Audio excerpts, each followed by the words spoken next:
दोस्तों, आज हम आपको एक ऐसी नदी के बारे में बताएंगे जिसका नाम सुनते ही देवताएं भी कांपने लगती हैं। यह नदी है वैतरणी नदी, जो न केवल अपने भयावह दृश्य के लिए जानी जाती है, बल्कि इसके पार जाने के लिए हर आत्मा को अपनी सच्चाई और पुण्य का परीक्षण देना होता है। वैतरणी नदी को पार करना कोई आसान काम नहीं है। यह गंदे पानी, बर्बर लहरों और दर्द भरी आवाजों से भरी हुई है। जहां लाखों आत्माएं अपने कर्मों का पश्चाताप कर रही होती हैं, वहीं कुछ आत्माएं अपनी पुण्य यात्रा से इस नदी को बिना किसी कष्ट के पार कर जाती है। लेकिन क्या कारण है कि देवता भी इस नदी के नाम से डरते हैं? जानिए इस रहस्यमयी नदी और उसके रहस्यों के बारे में, क्योंकि यह वही नदी है जो हर आत्मा को अपनी सच्चाई दिखाती है और केवल सच्चे मन वाले ही इसे पार कर सकते हैं। महाराष्ट्र के एक छोटे से गांव बेलापुर में एक वृद्ध ब्राह्मण रहते थे, जिनका नाम था सोमदत्त। जन्म से ही वे धर्म के प्रति समर्पित थे।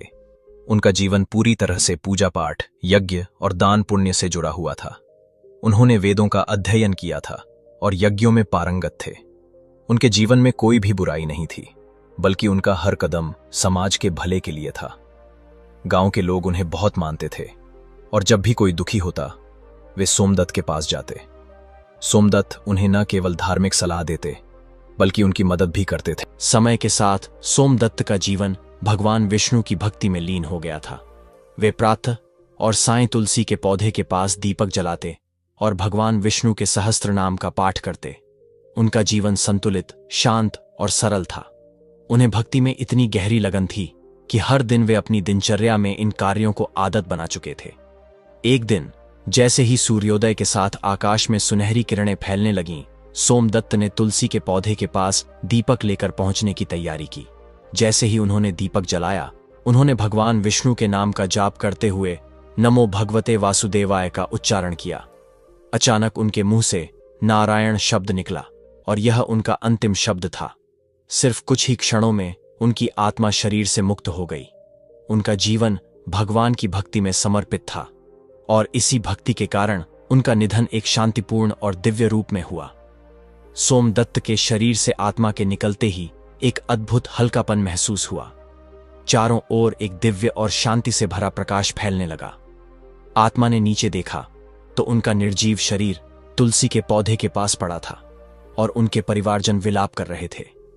लेकिन आत्मा को अब किसी प्रकार का मोह नहीं था, क्योंकि वह अब अपने कर्मफल की यात्रा पर निकल चुकी थी। जैसे ही आत्मा ऊपर उठी, उसने देखा कि दो दिव्य पुरुष उसकी ओर बढ़ रहे थे। ये थे यमदूत, लेकिन उनके रूप में वह भयावहता या रौद्रता नहीं थी, जैसा कि शास्त्रों में पापियों के लिए वर्णित होता है। उनके चेहरे पर गंभीरता और दैवीय तेज था। एक यमदूत ने कहा, अब आपको यमलोक की यात्रा करनी होगी, लेकिन डरने की कोई बात नहीं है। यह मार्ग कठिन जरूर है, लेकिन आपके पुण्य कर्म आपको मार्गदर्शन देंगे। सोमदत्त ने शांत भाव से सिर हिलाया और अपनी यात्रा की शुरुआत की। पहला पड़ाव था वैतरणी नदी। कुछ ही समय में वे एक भयावह नदी के किनारे पहुंचे। यह नदी काली, गंदी और असहनीय दुर्गंध से भरी हुई थी। लहरों में रक्त, मल और मांस के टुकड़े तैर रहे थे। नदी में अनगिनत आत्माएं छटपटा रही थीं। कुछ डूब रही थीं, कुछ पुकार रही थीं और कुछ अपने कर्मों पर पछता रही थीं। सोमदत्त ने यमदूतों से पूछा, मैंने तो जीवन भर धर्म का पालन किया, फिर मुझे इस गंदे और भयावह स्थान से क्यों गुजरना पड़ रहा है? यमदूत ने उत्तर दिया, हे पुण्यात्मा, यह वैतरणी नदी है, जिसे हर आत्मा को पार करना अनिवार्य है। हालांकि केवल वे ही इसे बिना कष्ट के पार कर सकते हैं जिन्होंने गौदान किया हो, जिन्होंने धर्मपूर्वक जीवन जिया हो और जिनका अंतिम समय भगवान का स्मरण करते हुए बीता हो। सोमदत्त के मन में शांति की लहर दौड़ी। उन्होंने जीवन में कई बार गौदान किया था और अपने जीवन को पुण्य कर्मों से भर दिया था। तभी अचानक नदी में से एक दिव्य गाय प्रकट हुई, जिसका शरीर सुनहरे प्रकाश से चमक रहा था। उसकी आंखों में ममता और करुणा का अद्भुत भाव था और उसके माथे पर चंद्र चिन्ह स्पष्ट रूप से दिख रहा था। यह गाय किसी सामान्य गाय की तरह नहीं थी, बल्कि यह एक दिव्य अस्तित्व थी। गाय ने सोमदत्त की ओर देखकर कहा, हे भक्त, आपने जीवन भर मुझे गौदान किया था। अब मैं आपको इस वैतरणी नदी से पार कराऊंगी। सोमदत्त ने गाय की पीठ पर चढ़ते हुए उसके प्रति आभार व्यक्त किया। गाय ने उन्हें सहजता से अपनी पीठ पर बैठने का अवसर दिया और फिर धीरे धीरे चलकर वे दोनों नदी के पार पहुंच गए। सोमदत्त ने देखा कि दूसरी आत्माएं उन्हें बड़ी ईर्ष्या और आश्चर्य से देख रही थीं। वे सोच रहे थे कि यह कैसे हो सकता है कि इस भयावह और गंदे स्थान को पार करने में उन्हें कोई कठिनाई नहीं हो रही है, जबकि वे खुद इसके बीच में संघर्ष कर रहे थे। नदी पार करने के बाद सोमदत्त ने देखा कि उनका अगला पड़ाव एक विशाल भवन था, जिसका द्वार बड़े और भव्य थे। यह चित्रगुप्त का लेखागार था। भवन का आंतरिक रूप अत्यंत भव्य और दिव्य था। वहां की छतें ऊंची थीं और दीवारों पर स्वर्णिम आभूषण लगे हुए थे। अंदर लाखों ग्रंथों की अलमारियां थीं, जिनमें जीवन के हर पहलू से जुड़ी जानकारी थी। बीच में एक विशाल सिंहासन पर चित्रगुप्त देव विराजमान थे। उनके हाथ में एक स्वर्ण कलम थी और उनके सामने एक विशाल ग्रंथ खुला हुआ था, जिस पर वह ध्यान से कुछ लिख रहे थे। सोमदत्त को देखकर चित्रगुप्त ने उनका स्वागत किया और बोले, सोमदत्त, तुमने जीवन भर कई पुण्य कार्य किए हैं। दान, यज्ञ, सेवा और भक्ति के रूप में तुमने जो कार्य किए वे अत्यंत सराहनीय हैं। हालांकि कुछ पाप भी तुमसे हुए हैं। एक बार तुमने एक गरीब को तिरस्कृत किया था, एक बार क्रोध किया था और कभी कभी अहंकार भी प्रकट हुआ था। सोमदत्त ने सिर झुका लिया, क्योंकि उन्हें यह समझ में आ गया था कि जीवन में केवल पुण्य कर्म ही नहीं, बल्कि कुछ गलतियां भी होती हैं जो मनुष्य से अनजाने में हो जाती हैं। चित्रगुप्त ने फिर कहा, लेकिन तुमने विष्णु का नाम स्मरण करते हुए अपना जीवन व्यतीत किया और अंतिम क्षण में नारायण का उच्चारण किया। यही तुम्हारे समस्त पापों का प्रायश्चित है। तुम्हारे जीवन का हर पुण्य कर्म तुम्हें मोक्ष की ओर ले जाता है और तुम्हारा अंतिम कर्म, भगवान का नाम स्मरण, तुम्हारे समस्त दोषों को ध्वस्त कर देता है। फिर चित्रगुप्त ने निर्णय लिया, तुम्हें नरक नहीं भेजा जाएगा सोमदत्त, तुम स्वर्ग के अधिकारी हो। लेकिन उन्होंने यह भी कहा, फिर भी तुम्हें यमपुरी के दर्शन करवाए जाएंगे, ताकि तुम देख सको कि मृत्यु के बाद की यात्रा कितनी कठिन हो सकती है और यह जीवन के अच्छे कर्मों का परिणाम है कि तुम इस स्थान तक पहुंचे हो। सोमदत्त ने पूरी श्रद्धा से चित्रगुप्त का धन्यवाद किया और अपनी यात्रा को आगे बढ़ाने के लिए तैयार हो गए। यह अनुभव उन्हें यह समझाने के लिए पर्याप्त था कि मृत्यु के बाद हर आत्मा को अपने कर्मों का परिणाम भुगतना पड़ता है और अगर जीवन पुण्य और भक्ति से भरा हो तो वह आत्मा निश्चित रूप से स्वर्ग की ओर अग्रसर होती है। सोमदत्त का विश्वास अब और भी मजबूत हो गया कि भगवान के प्रति आस्था और अच्छे कर्म जीवन के अंतिम लक्ष्य तक पहुंचने का सही मार्ग है। तीसरे पड़ाव में सोमदत्त को यमपुरी के दर्शन के लिए एक दिव्य रथ में बैठाकर आकाश में उड़ाया गया। नीचे जो दृश्य थे वे भयावह और कष्टदायक थे। उन्होंने देखा कि एक आत्मा को उबलते तेल के कड़े में डाला जा रहा था और कुछ आत्माओं को कांटों पर गिराया जा रहा था। एक और दृश्य था जहां राक्षसों द्वारा किसी आत्मा को नोचा जा रहा था। सोमदत्त की आंखों में करुणा और दया का सागर था। उन्होंने यमदूतों से पूछा, क्या कोई इन यातनाओं से बच सकता है? यमदूतों ने उत्तर दिया, जो व्यक्ति जीवन को धर्म, भक्ति और करुणा से जीता है वही इन यातनाओं से बच सकता है। गरुड़ पुराण का पालन करने वाला व्यक्ति मृत्यु के बाद इन कष्टों से मुक्त रहता है। यह ज्ञान सोमदत्त को इसलिए दिया जा रहा था ताकि वे इसे दुनिया तक पहुंचा सकें। रथ अब एक नए मार्ग पर बढ़ा और उसने सोमदत्त को विष्णु धाम के द्वार तक पहुंचाया। दूर से भजन कीर्तन की मधुर ध्वनियां सुनाई देने लगीं और वातावरण में स्वर्गिक सुगंध फैलने लगी। पुष्पों की वर्षा हो रही थी और एक शांति का एहसास हो रहा था। यह सब विष्णु धाम के दिव्य वातावरण को दर्शाता था। विष्णु धाम के द्वार पर दो दिव्य द्वारपाल खड़े थे। एक ब्राह्मण श्रेष्ठ ने सोमदत्त को स्वागत किया और कहा, आपने धर्म, भक्ति और दया के मार्ग पर चलकर इस दिव्य स्थान में प्रवेश किया है। अब आप भगवान विष्णु के चरणों में समर्पित हो सकते हैं। सोमदत्त ने हाथ जोड़े और यमदूतों से कहा, मैं चाहता हूं कि मेरे वंशज और सभी लोग भी धर्म के मार्ग पर चलें और इस सत्य को जानें। तभी द्वार खुला और सोमदत्त आत्मा रूप में भगवान विष्णु के चरणों में लीन हो गए। इस यात्रा ने उन्हें यह सिखाया कि मृत्यु कोई अंत नहीं है, बल्कि यह एक यात्रा का आरंभ है। एक ऐसा सफर जो आत्मा की परीक्षा और उसके कर्मों की समीक्षा करता है। मैं आज वैतरणी नदी के बारे में बताने जा रहा हूं, एक ऐसी नदी जिसे हम अक्सर सुनते हैं, लेकिन उसकी गहराई और रहस्यों के बारे में बहुत कम लोग जानते हैं। यह नदी न केवल एक प्राकृतिक धारा है, बल्कि इसके साथ जुड़ी हुई मान्यताएं और किंवदंतियां भी हैं, जो इसे और भी रहस्यमय बनाती हैं।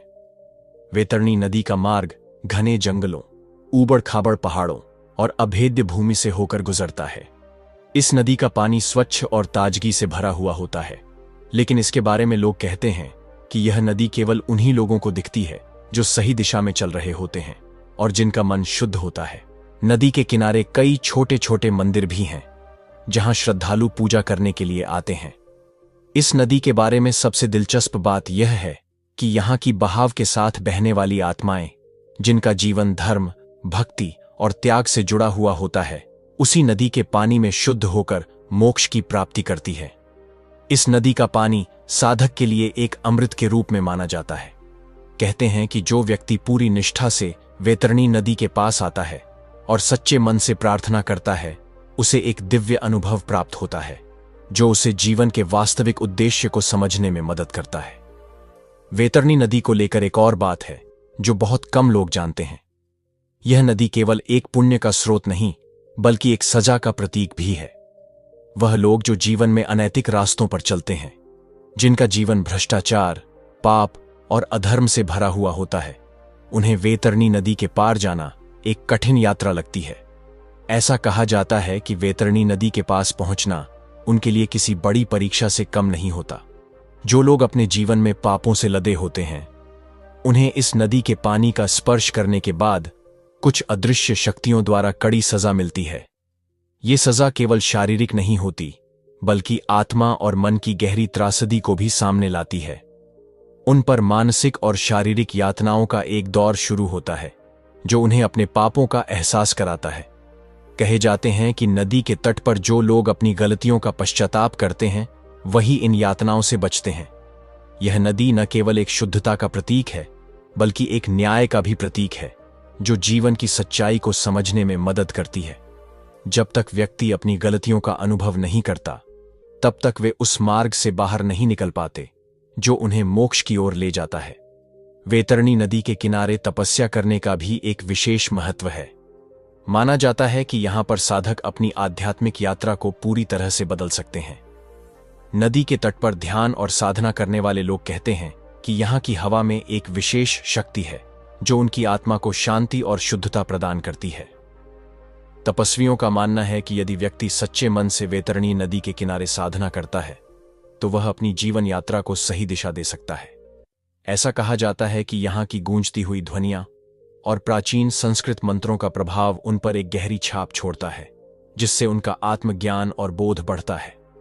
यहाँ आने वाले लोग केवल अपने शारीरिक कष्टों से मुक्त नहीं होते, बल्कि वे मानसिक शांति और दिव्य अनुभव की प्राप्ति करते हैं।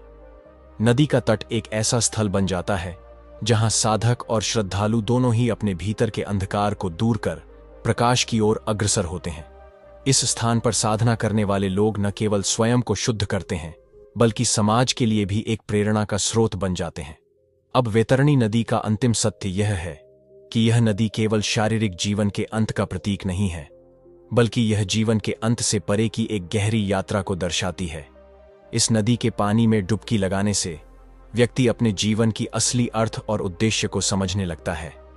यह नदी हर व्यक्ति को यह एहसास दिलाती है कि जीवन का असली उद्देश्य केवल भौतिक सुखों का भोग नहीं है, बल्कि आत्मा की उन्नति और मोक्ष की प्राप्ति है। जो लोग जीवन में सच्चे उद्देश्य के लिए संघर्ष करते हैं, वे इस नदी के पास जाकर पवित्र अनुभव प्राप्त करते हैं और उनके भीतर एक नई चेतना जागृत होती है। वे आत्मा की गहराई में जाकर अपने कर्मों का आकलन करते हैं और अपने जीवन को शुद्ध और उद्देश्यपूर्ण बनाने का प्रयास करते हैं। वैतरणी नदी की यह रहस्यपूर्ण यात्रा न केवल हमें जीवन का असली उद्देश्य समझाती है, बल्कि यह भी बताती है कि मनुष्य का कर्म और उसकी आस्था ही उसे सही मार्ग की ओर अग्रसर करती है। जीवन में अगर हम सच्चे मन से धर्म, भक्ति और सेवा के मार्ग पर चलते हैं, तो वैतरणी नदी की तरह हमारे जीवन का मार्ग भी पवित्र और दिव्य बन जाता है। तो दोस्तों, इस वीडियो को देखकर अगर आपको नरक की वैतरणी नदी के बारे में कुछ नया सीखने को मिला हो, तो कृपया इस वीडियो को लाइक करें और अपने दोस्तों के साथ शेयर करें। साथ ही अगर आपके मन में इस विषय पर कोई विचार हो, तो कमेंट में हर हर महादेव जरूर लिखें और हाँ, हमारे चैनल को सब्सक्राइब करना ना भूलें ताकि आपको ऐसे और भी रोचक वीडियो मिलते रहें। धन्यवाद।